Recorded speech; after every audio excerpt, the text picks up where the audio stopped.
ಮೈಸೂರು ಅರಸರು ಈ ಹಿಂದೆ ಹಾಗೆ ಮಾಡಿದ್ರು, ಈ ಹಿಂದೆ ಹಂಗೆ ಮಾಡಿದ್ರಂತೆ ಅಂತಲ್ಲ.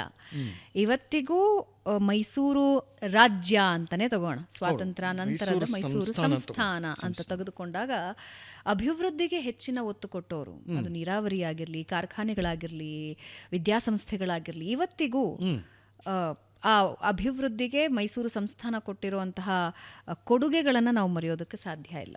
ಅಭಿವೃದ್ಧಿ ಅಂತಾರಲ್ಲ, ಅಭಿವೃದ್ಧಿ ಅನ್ನೋದು ಒಂದು ಸೀಮಿತ ಅರ್ಥದಲ್ಲಿ ನೀವು ಬಳಸ್ತಿದ್ದೀರಾ ಅಂತ ನಾನು ಅಂದ್ಕೊಂತೀನಿ.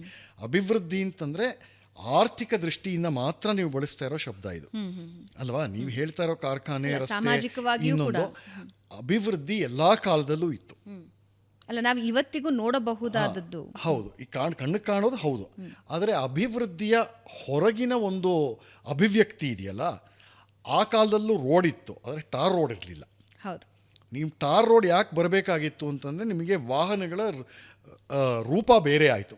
ಬಸ್ಸು, ಕಾರು, ರೈಲು ಇವೆಲ್ಲ ಬಂತು. ಅದು ಇರಲಿಲ್ಲ ಆವಾಗ. ಹಾಗಂತ ಹೇಳಿ ರಸ್ತೆನೇ ಇರಲಿಲ್ಲ ಅಂತ ಹೇಳೋಕ್ಕಾಗತ್ತಾ?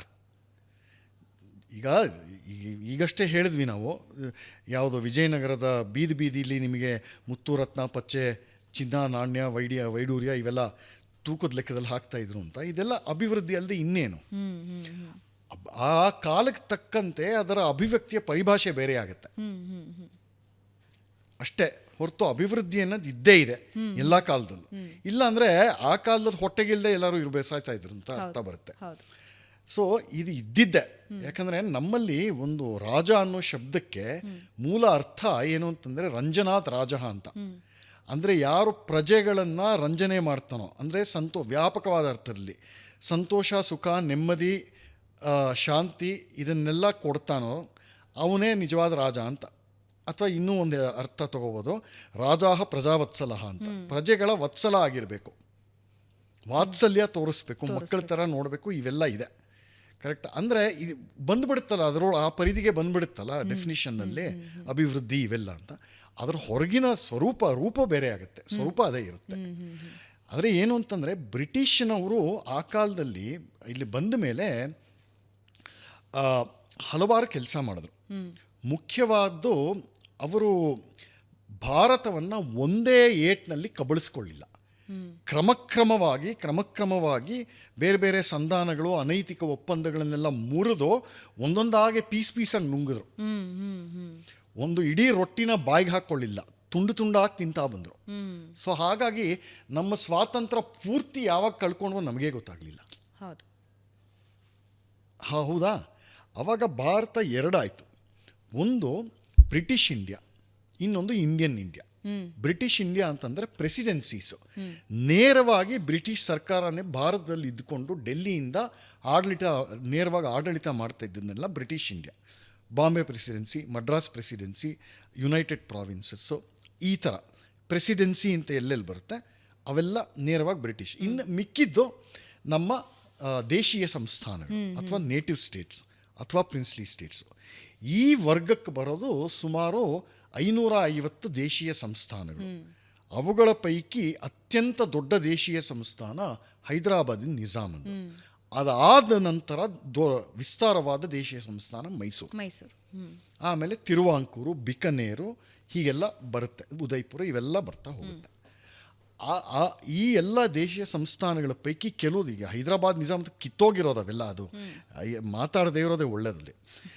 ಸೊ ಅದರಲ್ಲಿ ನಿಜವಾಗ್ಲೂ ಹಳೆ ಕಾಲದ ಪರಂಪರೆನ, ಈ ಗೌರವಗಳನ್ನು, ಹಳೆ ಮರ್ಯಾದೆಗಳನ್ನು ಕಾಪಾಡ್ಕೊಂಡು ಬರ್ತಾ ಇದ್ದ ಕೆಲವು ದೇಶೀಯ ಸಂಸ್ಥಾನಗಳ ಪೈಕಿ ಬರೋಡಾ ಒಂದು, ಮೈಸೂರು ಒಂದು, ತಿರುವಾಂಕೂರು ಒಂದು, ಬಿಕನೇರ್ ಒಂದು, ಆ ಕಡೆ ಮಧ್ಯಪ್ರದೇಶದಲ್ಲಿ, ಆಂಧ್ರದಲ್ಲಿ ಒಂದು 8-10 ಇತ್ತು. ಇವೆಲ್ಲ ಈ ಪರಿಧಿಗೆ ಸೇರುತ್ತೆ. ಅದರಲ್ಲಿ ಮೈಸೂರಿನವರು ಎಸ್ಪೆಷಲಿ ಒಡೆಯರ್, ಇವರು ಮುಮ್ಮಡಿ ಕೃಷ್ಣರಾಜ ಒಡೆಯರಿಂದ ಶುರುವಾಗುತ್ತೆ. ಅದಾದಮೇಲೆ ಅಲ್ವಾ ಟಿಪ್ಪು ಸತ್ತಿದ್ದು ಅವಾಗ 1799. ಅದಾದಮೇಲೆ ಮತ್ತೆ ಒಡೆಯರ ಮನೆತನಕ್ಕೆ ಬ್ರಿಟಿಷ್ನವ್ರು ಬಿಟ್ಕೊಡ್ತಾರೆ. ಆಮೇಲೆ ಇವರು ಮುಮ್ಮಡಿ ಅವರನ್ನು ಒಂದು 10-15-20 ವರ್ಷ ಪಕ್ಕಕ್ಕೆ ಕೂಡಿಸಿ ಇವರೇ ನೇರವಾಗಿ ಆಡಳಿತ ಮಾಡಿ ಆಮೇಲೆ ತಿರ್ಗಾ ವಾಪಸ್ ಅವ್ರಿಗೆ ಕೊಡ್ತಾರೆ. ಇವೆಲ್ಲ ಇದೆ.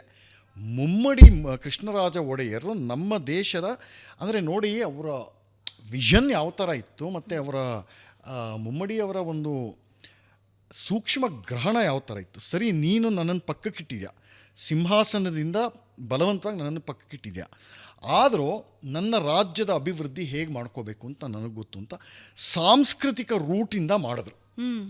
ಲಿಥೋಗ್ರಾಫ್ ಪ್ರೆಸ್ ತಂದರು ಮುಮ್ಮಡಿಯವರು.